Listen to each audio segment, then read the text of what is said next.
Mechanic girls going in front of me, sweaty, scared girls going behind me. I was like, I got this. I like dropped right in, walked out there like I was Beyonce and just stole the show and ended up winning my class and overall because I realized as soon as I saw what was going on, mind you, I've never done this before, right? It's crazy to stand on stage with lights. And if you're a dancer and you're listening, can you remember the first time you had to go on stage? It's just like, ugh. I don't care how many times you practice, like you're still going to be nervous. And I remember thinking like, I'm so lucky that I had a great coach, but I'm also so lucky for the years prior of like being able to own what you have and just show up who you are and just own it. So after that, I was like, that's it, let's go. I want to be a professional bodybuilder. I want to get my pro card. And she looked at me and she goes, nope, you're not going to do that. She's like, this industry will up. You won't ever like your body ever again. She's like, you did it. We checked the box off. You can say you want a show. If it's for clients, like what platform do you need to say I'm a pro in order to have a successful business in life? And to this day, I thank her for not allowing me to go so deep in that and get so disconnected from reality of like what a healthy body and a healthy life can be like. So grateful to her for not letting me do that. Welcome to Point to Rise, your podcast that gives you permission to dream big, take messy action, and turn your talent into profit while turning your back on perfection.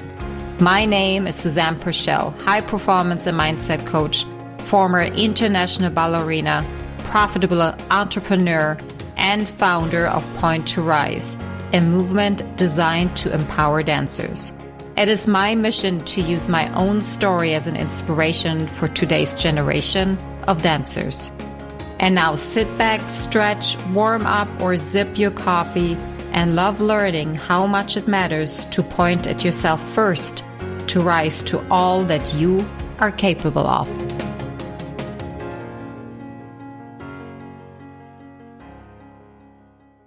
Hi guys, hello and welcome to another episode of the Point to Rise podcast. My name is Susanne and I am your host today. In today's episode, we have, or our special guest, today's special guest is Jessica Burgio. So Jessica, I met through a mastermind that I attended through Laura and Chris Harder last September, and we actually became friends. And we also realized that the beauty industry and the performing artist industry are, let's say, struggling with the same things, having the same challenges, and also experience successes in the same way. So Jessica Burgio, known as the Beauty Mentor, is a confidence coach for beauty industry professionals. She is also a former salon owner with over 20 years behind the chair experience and founder of the Beauty Inspires Beauty podcast. Jess has been a successful entrepreneur since 2001 and is so grateful for all the experience the beauty industry has taught her. During her 20 years in the industry, she has coached and mentored stylists to have their own successful businesses and has now made this her priority to help beauty professionals achieve their dreams. With a strong background in fitness and self-care, not only does Jess inspire beauty pros to grow their business confidently, but to do so in a way that focuses on their health and well-being. Being successful in the beauty industry is 100% possible with education, confidence, proper strategies, and having a set of non-negotiables. Beauty industry professionals can absolutely create the life they desire. And as the beauty mentor, it is Jess's true passion to help them to do so. So without further ado, here is our conversation. Hi, Jess. Thank you so much for coming on the show. This conversation has been in the plans for such a long time. Grateful for you. In my introduction, prior to you hopping on, I said that we actually met through a mastermind that you were a coach in and I was a student, and this is how we actually, formed a relationship. So I am super grateful for that too, because if I hadn't, then I wouldn't have you here today and have you always as a friend in my back pocket. So thanks. Thank you. Thank you. It's such an honor to see you bring this to life and to watch how much you've grown over the last 6 months, almost a year now. And I'm excited to be a part of your movement and what you're trying to create and do for so many people. So I'm honored to be here as well. Wonderful. Okay, so let's start with your own journey. You can take us back as far as you want to. You have been in the fitness industry, in the beauty industry. How did you get in there? And your journey to today. To today. That would be lovely. We have 40 years to cover. How long do we have now? You got this, girl. So if I look back in regards to where I am now and what kind of shaped me, I think being a performer, being a competitor, being a dancer, being a gymnast from a very young age taught me discipline and taught me structure. I am a very creative person when it comes to just life. I like to be free and just do whatever I feel like. I don't like a lot of boxes and boundaries like most creatives. So, luckily my mom saw that in me and focused my energy into gymnastics early on, which was the first thing I started with at 5 and fell in love with it. I've always been a really good athlete, not a really great athlete. So I'm like just good enough to like do the things, but I never got to like competitive level. And I think it was because I didn't ever take things super seriously. I didn't have the structure and the regimen. And my mom was easy to be like, well, if you don't feel like going today, that's okay. And I do look back and wish sometimes she would have pushed me harder, because who knows, if I was pretty good at something, that means I probably could have got great at it if I really put my head down and grinded. But I do love that approach to parenting. So I never shoulda, coulda, woulda, right? And then gymnastics led me into dance. And I think being told what to do also was hard. It was always hard for me to learn choreography. It was always hard for me to learn steps. I always had to have extra help and extra practice. And I just thought, maybe this isn't for me, but I love to dance. I love expression of just moving my body. And I think as a woman too, doing sports, doing gymnastics and dance, it made me learn my body and how things felt and how to move energy and create. Yeah, I didn't know it then, but like looking back at how it served me as an adult and as someone who's pretty confident in who I am and how I can show up, I own myself fully always, whether I'm in really great shape or whether I'm a little heavier, whether I'm pregnant and weigh almost 200 pounds, whether I'm about to step on the bodybuilding stage at my leanest. Like I know what I bring. And I think it's thanks to the arts of dancing, gymnastics, and just having really positive mentors and coaches, which I didn't think of them like we think of coaches and mentors now. I was just really lucky as a kid to have some really great coaches growing up who pushed me and helped me and showed you possibility and told you everything was possible. And yes, you can do it and don't quit. And, I think a lot of children don't get told that on the regular. And so I grew up thinking I could do anything. I can achieve anything. I can try anything. Now, side note, it did kind of create a squirrel brain who was like, oh, well, I can do that and I can do that. So I like to do all the things, which is fine if you can find balance, but we'll touch on that later. So yeah, growing up, gymnastics, dance, it got me into cheerleading as well. So again, remember, I can't really follow choreography. And they were like, well, you're really good at cheering and you're one of the biggest girls on the team. You stand out front and tumble and then you become a base. So they found a place for me. And, being as strong as I am, I was about this size in high school. So in high school, I was a big girl. Everyone still weighed 98 pounds. And I think I was around 130 pounds. So they found a place for me. And even in a pretty girl, girly girl, little girl type of a cheerleading thing, I fit in still. My loudness, my slightly abrasiveness was looked upon as like a leader. And that's when they're like, you should be the captain of the cheer squad. And I was like, okay, I like to tell people what to do. And again, I don't like to be told what to do. So it's interesting how you find your roles in different situations. So yeah, that was kind of my like athletic background. It kept me out of trouble too. Being part of groups, it taught me how to work with women, how to figure things out, how to compromise, how to have an opinion, but also value someone else's opinion. So many amazing things that, even you just asking me these questions, I hadn't really thought about how much that had brought into my life. And now as an adult, I can really walk into any situation, be a part of any group, demographic. And like I said, I know what I bring and who I am. So it's helped me become a very confident person. So it's what's turned me into being so passionate about helping other people find their confidence. And I know that's probably a big struggle in your industry too, and focused really on dancers is, they can know how good they are technically at something, but is that confidence there that they can show up and perform and get the jobs and do the things? So, again, what you're doing is so needed and important because it's not always talked about. It's like, are you good? Can you make the cut? That's all that matters. And all the other things that we've talked about that you're trying to do for the industry are just all the missing components. I think that we never look at them. So you said so many good things. We could take this everywhere. I am so grateful for your mom. And as a mom myself, the giving our children the gift to let them know that they can do everything they can think of. It is so important because there's so many, boxes that we're trying, not we are, but society tries to fit them into, that we are forgetting to let them know about everything that's possible. So I love that. And I believe that is the best gift we can give them because we're giving them confidence.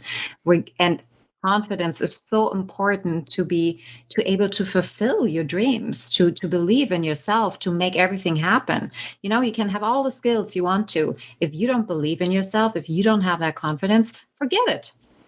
Absolutely forget it. And my career was the best example, right? And you're in the industry, the beauty industry, we've had these conversations over and over and over again. In the way you coached me, it's like, if you don't believe that you're capable, you can have every skill you want to, you will not get there. If you somehow get there, you won't be able to sustain it because you don't believe you're worthy to have it, do it, be it, all the things. So, there are so many people that stumble upon success and it's short-lived because they don't believe that they're meant to be in that space or to hold that space. Right. So when we're talking about confidence, and you said something so beautiful, you are confident and you love and accept yourself the way you are in every stage that you're entering and every level. Take us on that journey, because that is not something that comes easy. That is for many, many people, particularly women, something so hard to find. And just prior to recording, you and I had this conversation about my insecurities and how I'm struggling with this new body that is building and finding my worth, because my worth was so many years attached to a different version of myself. Mm-hmm. So help. I think this is super helpful for everybody listening to this podcast to have a few steps that one can take to find that inner peace and acceptance, I would say. Acceptance is the best word you could use. So yeah, it's a journey and it's still a daily practice, almost like anything that you have to do. It's not, you just eat the salad and now you're skinny. It's not just, I think the thought and then I am. It's so much more around, like I said earlier, what I have to offer. And I did get stuck on the physicality of what I'm looking like, being what I have to offer. Genetically, I got lucky. My mom's beautiful. My grandma's beautiful. I feel like I'm a pretty girl. So that carried me for a while. And it's interesting because you wrap yourself in that. I can't even put it really into words, but at playing sports, I stayed in shape for the most part, and I didn't have to worry about what I ate. Even though I was the bigger girl, like I said earlier with cheerleading, I served a purpose by being a little bit thicker and more muscular. So I again then found myself being okay with what I looked like. But I knew early on that my legs were bigger than everybody else's at my age, and that I probably shouldn't wear short shorts because it just wasn't flattering. And, I went through a phase, when you're a kid, you put on a little weight. When you're growing, you haven't quite, most kids go through a slightly pudgy phase. And I remember being at my grandparents' house and they had a scale in the garage. I remember getting on the scale and it said 130 pounds. And I remember thinking, that seems like a lot. I think I was in 6th grade at the time. So as a 130 pound 6th grader, I was my height in sixth grade. So I was tall. I was 5'5" already in sixth grade. And even then, like, I played soccer. I still did gymnastics. Like, I didn't feel like I was too big, but I always was aware of it. I was always aware that my legs were bigger, my arms were bigger. So I wouldn't wear tank tops because I was afraid if I clapped my hands, my arms would get jiggly and move. And same with my legs. I didn't want to wear shorts. My mom has very bottom heavy, and she'd walk around and then, sorry, mom, her cellulite. And I thought, I never want to look like that. What can I do to make sure I don't ever have legs like that, or that I want to wear tank tops? And that's when I discovered lifting weights shortly after high school, because, the sports ended and I didn't have anything to focus on that was like working out. And I toyed around with working out. I didn't really know what I was doing. And then I got a personal trainer, and he started to teach me the mechanics of movement and whatnot. And I was at the gym with one girl one day, and she and I were working out, and this older guy walks up to me. He goes, "Do you compete in figure?" And I said, "Like figure skating?" I said, "No." And he says, "No, bodybuilding, figure bodybuilding. You got shoulders, you should compete." And I was like, "I don't know what that is. Tell me more." And he like walks me out to the park. I don't know who this guy is, right? He's like this 60-year-old, like gold chains, like it's like the old school gym. His name is Siggy. I still know Siggy to this day. So Siggy takes me to his car, and Siggy gives me a business card of this girl named Gina Aliotti, who was at the time an IFBB pro figure competitor. And I think she was about 5 years younger than me. So he gives me her number, and he says, "You call her, you compete, you go." And I was like, okay. No idea what this would entail. I had no idea what bodybuilders do. My thought of a bodybuilder was like the guys or the women who look like men, right? Which is an unfair statement. But so I called this woman and I said, "So I think I want to do a figure show." And she says, "Okay, meet me at this gym." I will never forget that day. I parked in this parking lot of this gym. It was called World's Gym at the time. This is old school giant bodybuilding gym. And I walked in and I was like, oh my God, they all look like me. Like big shoulders, big legs. Like, I was like, oh, my people. And she comes out and she's got thick legs and big calves and a big butt and these big shoulders. And I was like, huh, am I in style now? Or I found where I belonged. And she took me under her wing and started training me. And I started prep right away for a 14-week out show. I had no idea what I was doing. And it was intense, and it was all consuming, and it was the diet I went from a normal, let's go to the gym for an hour, I feel strong, to it was like you were in there. You were counting every single macro that you were eating. I learned all about protein, carbs, fats, what they do for the body, how to eat properly after you train a specific body part, how much water I had to drink, like you name it. I went to school. I was like in bodybuilding school for 14 weeks. And when we got to the point where I think I was about 3 weeks out, I had to order my suit. And the suit was like $400. And then to compete in the show was like another $200. And I remember looking in the mirror at myself thinking, I never thought I could look like this. I was shredded, but still feminine. I still had a little body fat on me. I looked amazing. And I remember thinking, I don't really want to get on the stage and do that. Like, I cheered on stage and I would get so nervous. I peed my pants on stage one time. I just didn't really like being on stage. Like being a hair and makeup artist, like I like to be behind the scenes, right? Like I like to, you go up there and do that. I'll cheer you on. I'm a cheerleader. I don't want to be up there. So I told her, I said, I don't really think I want to do this show. And at the time I was like 25. And she's like, well, then don't. She's like, don't. She's like, I think you should get your personal training certification. I have more clients than I need. Would you be interested in like taking some of my clients? We can work together at the gym. And I was like, absolutely. She's like, you've gone through what it takes to step on stage. You're understanding all of this, go get your certification and I'll help you grow your personal training business too, if you want. And it was such an amazing opportunity. And I did that. And I trained with her.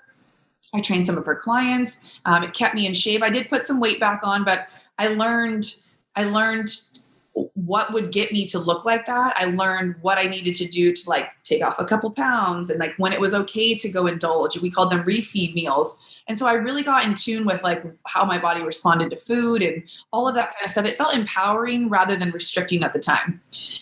So then fast forward, I think it was just before I got pregnant with Kai. So I would have been 28, 29. And she came to me, and all that was pre-social media, pre any of that, right? So nothing was like, we weren't posting. I wasn't posting booty pics. I wasn't posting ad pics on social media. It was for me. I was doing it for myself. And man, I miss those times. I'm not going to lie. So fast forward, she was building her online platform and her business. And she was like, we still didn't have social media yet. I'm 40, so 29, whatever, do the math. And she goes, I want you to step on stage. I know you wished you would have done it and seen it through, because we must have talked about it. She goes, I want to coach you for free through like a 15-week program, but I want to journal it, document it. I want you to journal everything. I want us to take pictures every week. I want to do a whole thing. So I said, okay. So she came, we did like a full kitchen clean out. We like made a whole like thing about it, and we were blogging, and everything was on the website, and it was super fun. And because I felt like I had support and there were people kind of watching me, I was being held accountable, like, okay, I got to do this now. And it was like one of the best experiences I've ever had. It was the most challenging, the hardest, so many ups and downs. For me, it wasn't about the gym and the working out. That part was easy for me. It was the food. It was not just getting to eat when I wanted. It was like, no, you can't have that. And you have to have this. And like I said earlier, what don't I like to be told what to do? So I love food. I'm Italian. Like, I want to put cheese on everything, and just like, I like to eat. And it really stretched me, and I'm grateful for that experience. And, because I had such an empowering coach, like I was very healthy in that prep. I've seen so many people do competitive bodybuilding in a very unhealthy way. And I did it. I stepped on stage, and she was the best coach. And because I had been a performer, and because I had stage presence, I wasn't the most shredded one up there. I definitely had the stage presence because it's the full package. And I remember, so they line you up right before you go on stage, and you're kind of off on the side. And the girl in front of me, she was shredded. I was like, for sure, she's winning. Like, maybe I'll come in second if I'm lucky. So she walks out on the stage, and she does these like weird mechanic-like poses. And I'm like, oh no, didn't somebody show her what to do? Like, it was awful. It was awful. And I was going right after her, and I'm like, well, I'm going to look like $1,000,000 because I know what I'm doing. I can pose. I can, I can give you a bad haircut, but make sure I blow dry it to look perfect. Like, I can make myself look like I need to look. Mm-hmm. And then the girl behind me, she's standing behind me, and she's like, and I turn around, and she's just wide-eyed. She's sweating. She's so nervous. And I'm like, okay, mechanic girl's going in front of me, sweaty, scared girl's going behind me. I was like, I got this. I like dropped right in, walked out there like I was Beyonce, and just stole the show, and ended up winning my class and overall, because I realized as soon as I saw what was going on, mind you, I've never done this before, right? It's crazy to stand on stage with lights. And if you're a dancer and you're listening, can you remember the first time you had to go on stage? It's just like, ugh. I don't care how many times you practice, like, you're still going to be nervous. And I remember thinking, like, I'm so lucky that I had a great coach, but I'm also so lucky for the years prior of like being able to own what you have and just show up who you are and just own it. So after that, I was like, that's it. Let's go. I want to be a professional bodybuilder. I want to get my pro card. And she looked at me and she goes, nope, you're not going to do that. She's like, this industry will up. You won't ever like your body ever again. She's like, you did it. We checked the box off. You can say you want a show. If it's for clients, like, what platform do you need to say I'm a pro in order to have a successful business in life? And to this day, I thank her for not allowing me to go so deep in that and get so disconnected from reality of like what a healthy body and a healthy life can be like. So grateful to her for not letting me do that. At the time, I didn't see it like that. At the time, I felt like I need a different coach. I'm ready to go. But I got pregnant 6 weeks later. Oh, look how the universe just looks out for you, hey? Mm-hmm. Just let's talk about coaching. So there's a thread that I'm hearing when you were talking, and the word coaching or coach came up very frequently. So for me, that's a sign of that has always been something that was very important and or prevalent in your life. You are a coach yourself. Now, let me ask you this question. Do you think you would have ever found the confidence to do what you have done in the past 40 years without having the support of coaches? Hands down, no way. Hands down, no way. That. And like I said earlier, at the time, I didn't even realize like someone has to lead the team all the time, right? Like if you're going to a practice, like somebody's coaching you. And like I said, I can see almost every single coach I've ever had that was impactful in my life, that pushed me past my comfort zone, that just did the most for me. And there were times where I had bad coaches in between. And I think as a kid, I was like, this is bad energy. I don't like how you're making me feel. I don't appreciate how you're speaking to me. And because I had been filled up and I had some worthiness at that age, I guess, it was enough for me to come home and say, we got a new coach on the swim team. I don't like this person. I want to quit. And my mom to respect me enough to be like, okay, I'm not going to make you go be subjected to anybody that's not bringing positive or whatever. So she never, she didn't force me to stay. So I also swam competitively for majority from 7 until high school as well too. This is so beautiful. So here's, you know how this old belief that success only comes with pain and bad energy and struggle and challenges is too soft of a word. I would say pain and struggle and not feeling great at all. And I just love that your mother was capable of completely turning that around and saying, hey, if it doesn't work, if it doesn't serve you, if it's not great energy, if it doesn't fill your cup, it's not for you. And I wish that more and more people will look at their life, at their journey the same way. If it's not working for you, if you don't feel good in the situation, you need to get out. Right. And it's not, there's so much suffering going on or overworking and burnout in the beauty industry and in the dance industry.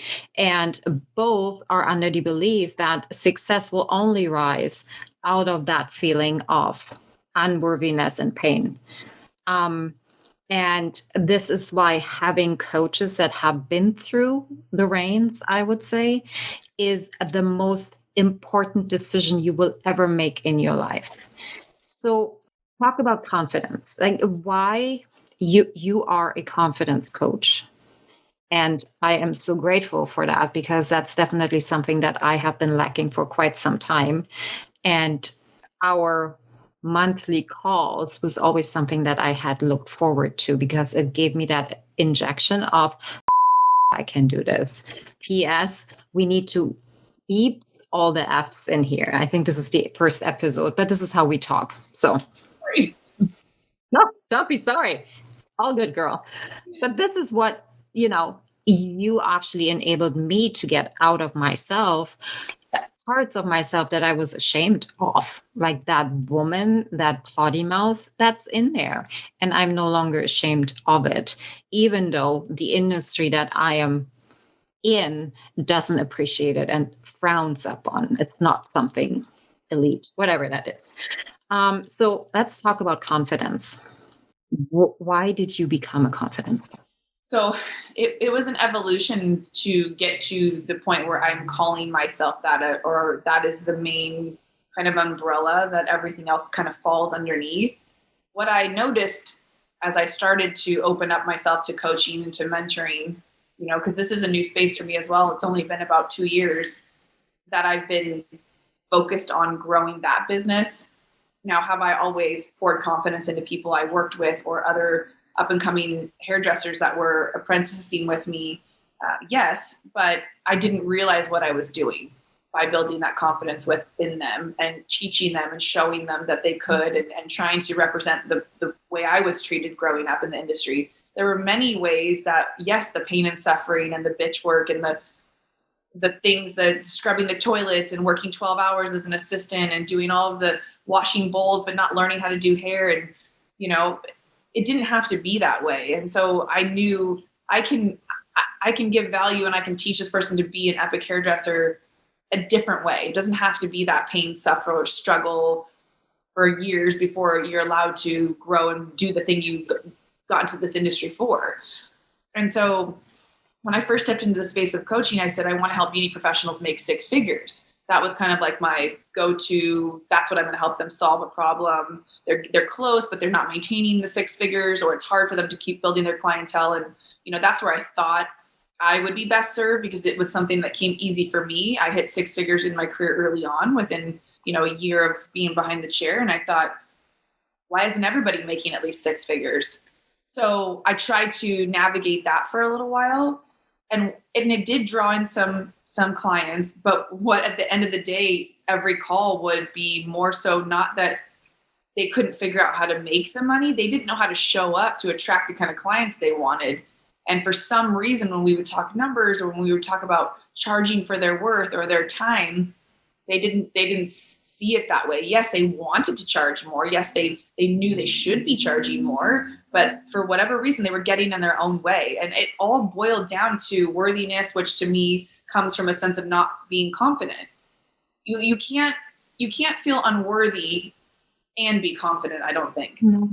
They don't really go together. And again, personal development is an ever evolving journey for myself and for the world, because things are different than they were 20 years ago. We have comparison left and right with social media, with things like podcasts, things that we can see what everyone is doing now. So instead of it making people feel more confident that they can do it too, which is sometimes what we're trying to do, like, hey, look, I can do it, so can you. I think what it's done the opposite sometimes.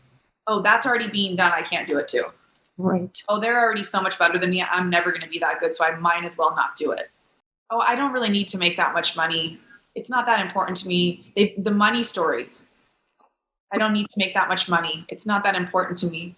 So then we sit down, we break that down. I said, okay, well, what does the money, what would that do for you? Well, I want to have a little nicer of a car. I want to be able to go on vacation sometimes. And I want to be able to, buy my kids this or that, or, these things that they would want to do with the money. And I write it all down. I said, well, then you need to make more money. You need to make six figures. I'm like, because the things that you want, you deserve in abundance, but you can't have them if you don't have the money. And if you don't have the worthiness and the confidence to build the business of your dreams, you're not going to get to those places. So, learning and coaching through the mastermind gave me an opportunity to tap into other industries and not just be focused on my beauty industry. So I was hired as an accountability coach for Fast Foundations, which is the mastermind Susan and I met in with Chris and Lori Harder. And I went through this program 2 years ago. And that was where I tapped into, I knew I wanted to do something else with my business besides just being behind the chair. And I went in there with a full, I'm open to anything. And what came back to me was the struggle that I saw happening in my industry, but really not just my industry, but creative industries, independent entrepreneur industries. Hairdressing being one, yes. Beauty professionals, yes. You may work for a salon, you may work for somebody else, but you're still your own independent brand. And how you show up is completely up to you. Your success is completely up to you. So unless you got lucky and you got put in a salon with a good coach, mentor, trainer, leader, boss, that would dictate how if they were successful or not and where they went with their careers. Because some people you see making multiple six figures in the industry from just what they're charging. Extensions, their pricing, or they're confident enough to start educating after just a year or two of learning something. I had a girl come to me the other day. She's been in the industry 2 years. She's like early 20s.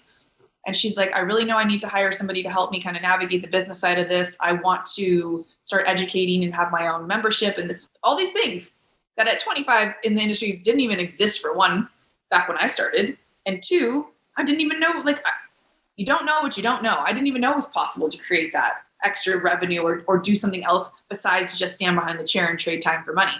So, it's like she already showed up confident. And she said to me, what do I need you for? I wanted to say, I don't really think you do. That's, as an honest coach or mentor would say, there's definite business strategies and things that could help break it down. Like all the things, we've learned in the mastermind, right? It's like business college from a fire hose.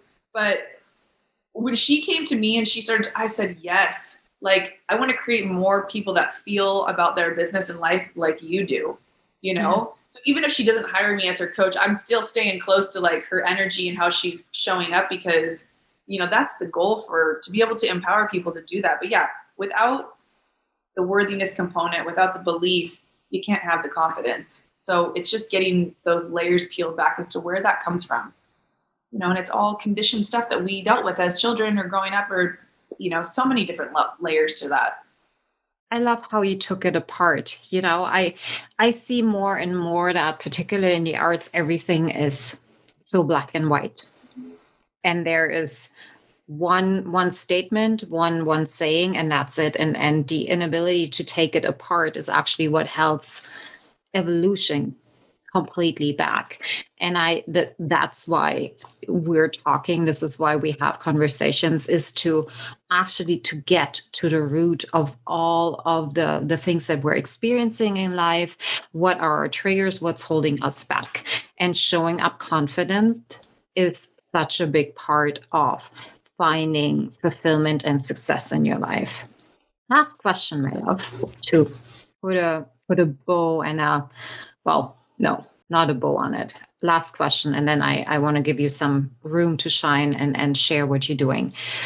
But knowing that you were confident at an early age, what would it be that you would tell with what you know today, your 16-year-old self, as an advice or a guidance?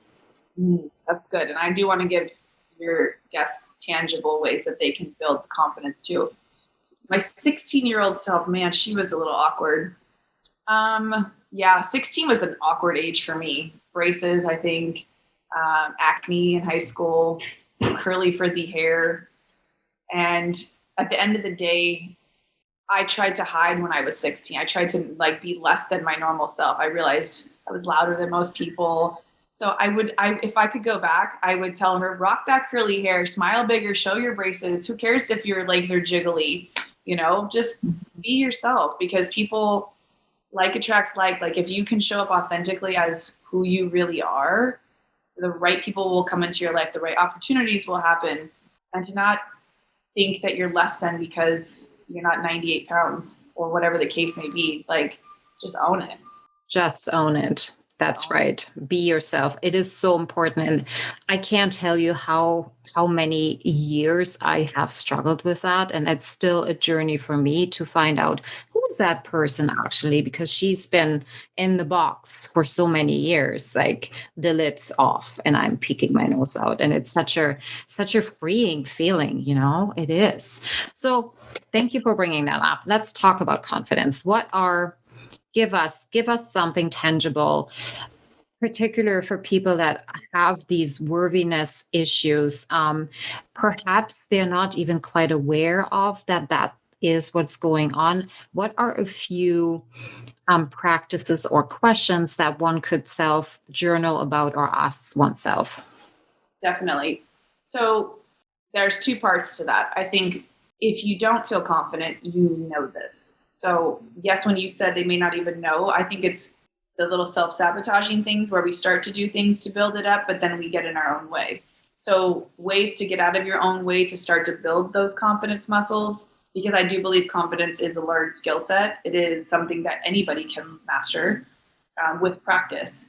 And like anything, the more that you own it or embody that, even though you might not fully believe it, the easier and the more true it will be in your life if you keep doing the things. So for me, showing up for myself, even when my mind tells me I don't want to, I'm tired, I don't want to go to the gym today.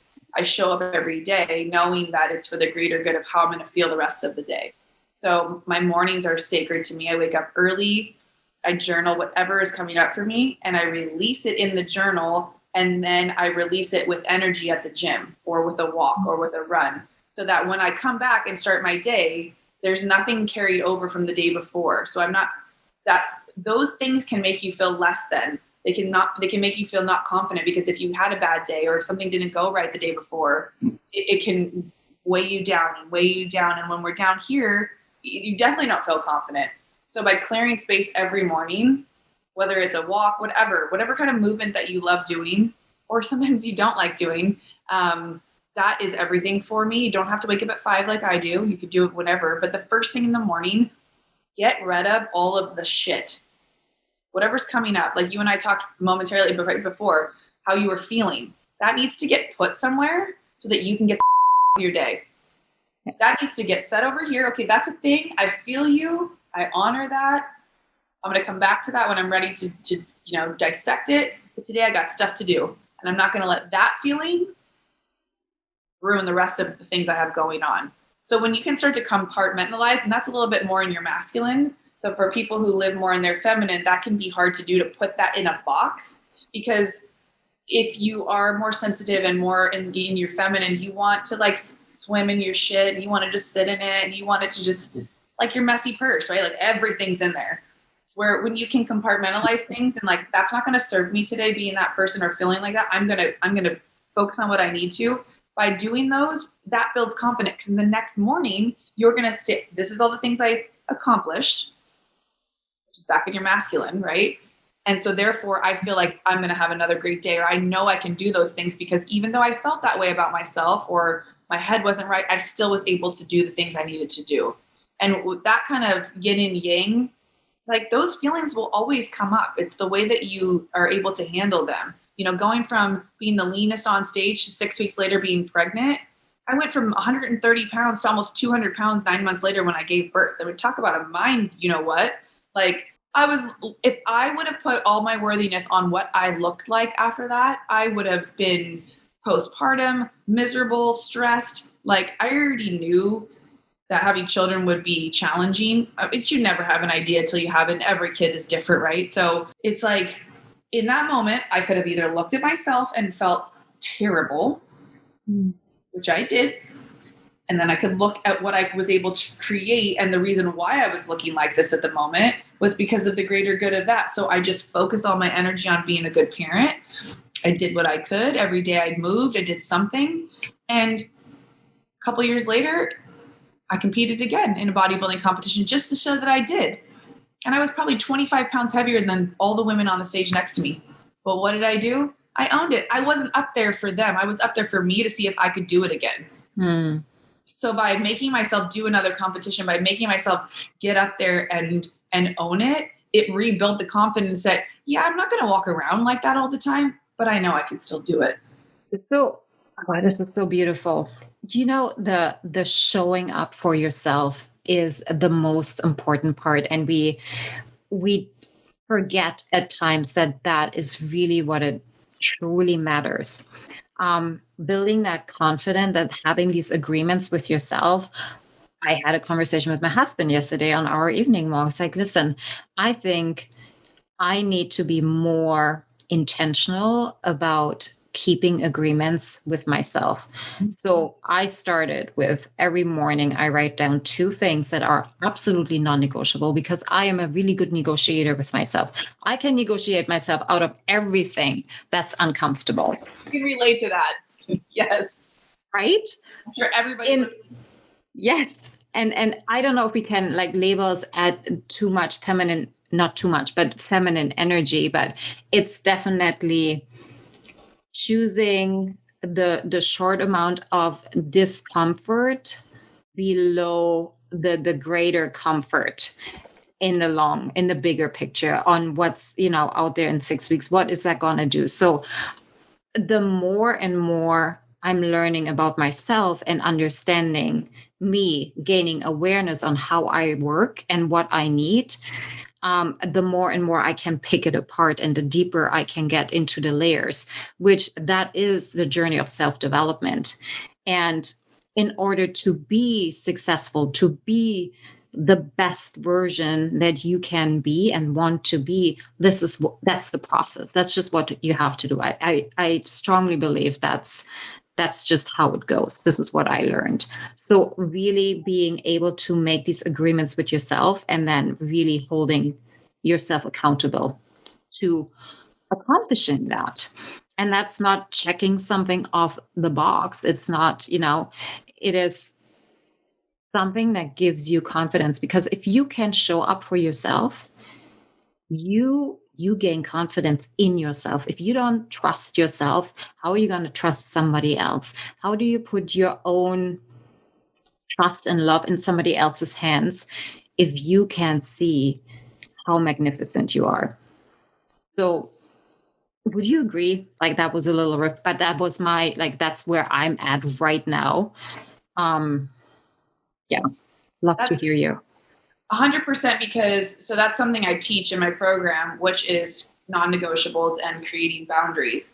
And it's really hard for people to have boundaries or to create non-negotiables for themselves when they don't have clarity on who they are and what they want in their life. If you're not clear on what you stand for, what you want to bring into your life, what you're willing to deal with. A lot of us know what we are not willing to deal with, but sometimes we don't know what we want. We don't know the vision, the possibility. And so if you don't have a greater thing that you're chasing, a goal, a plan, a dream, then it's easy to negotiate yourself out of doing the things that you know will get you to wherever that is.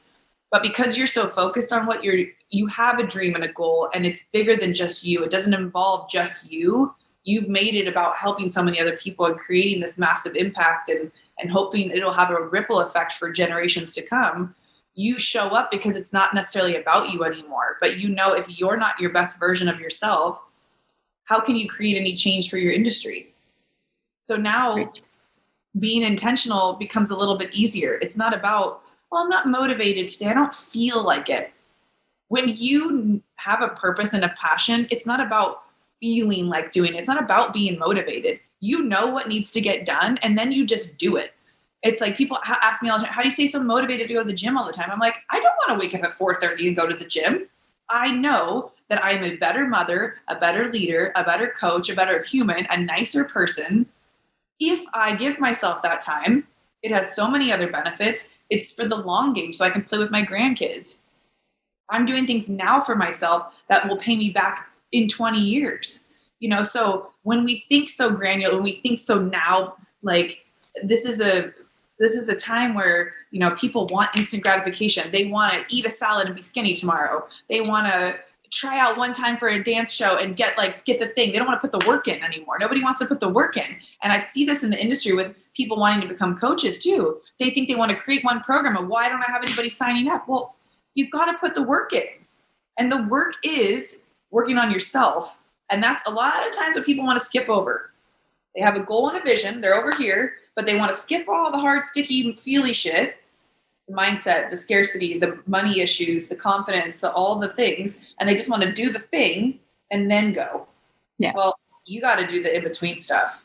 And that starts by showing up for yourself and creating a couple non-negotiables that you're willing to deadlock no matter what. They go on the calendar, because we're good at showing up for other people, but we're really not good at showing up for ourselves.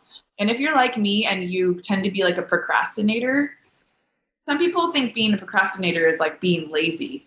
And I think it's the exact opposite, because when I'm procrastinating, I will clean my house, I will vacuum, I will do the laundry, I will do all of the other things besides the one thing I know I need to do. And it's because there's a part of me in there that's still I don't feel confident enough yet. I'll do it later. When the house is clean, then I'll be confident enough to go do the thing. What? Nobody cares if my house is clean. Go do the thing. So if it's on your list of, like she said, it's not about checking things off the box. It's just doing what you know you need to do to support yourself. And that looks different for everybody. And that's why I always say stay around people that you want to emulate or you want to be like. It's again, not like copying or comparison, but allow them to show you the way, if you will, or what's possible. That's why I stay around Chris and Lori. I love the layout of their life. It's got ease and flow. Do they still struggle? I'm sure. But the way that they show up, the way that they manage their day and their time, and how they bring other people into their space. And it's just, it's something that I want to represent. And I love the people that they bring around. So that's why I stay down and I work for them, because that yumminess of people, we all have the same struggles at the end of the day. You're not special if you struggle with certain things. Sorry, everyone feels like shit sometimes. Everyone feels like they're not but if you stay around people having the hard conversations and doing the work, that's when you can start to create change and it becomes easier. If you stay around people who think like that and who want to agree with you that life sucks, everything's hard, you have to struggle, you're never going to make that much money, just be happy being miserable. Misery loves company. That's a non-negotiable. That's a boundary. Get the hell out of that situation, whatever it may be. And like you said in the beginning, or you touched on this earlier, you said something around people staying in things that don't serve them or bring them joy or whatever. That could be so many things across the board. Relationships, businesses, companies that they're with, like you guys, salons, even in industry. You may have been forced into an industry or guided into an industry. Like for me, you're a good hairdresser, stay in your lane. Well, I can't believe you just sold your salon. What are you going to do now?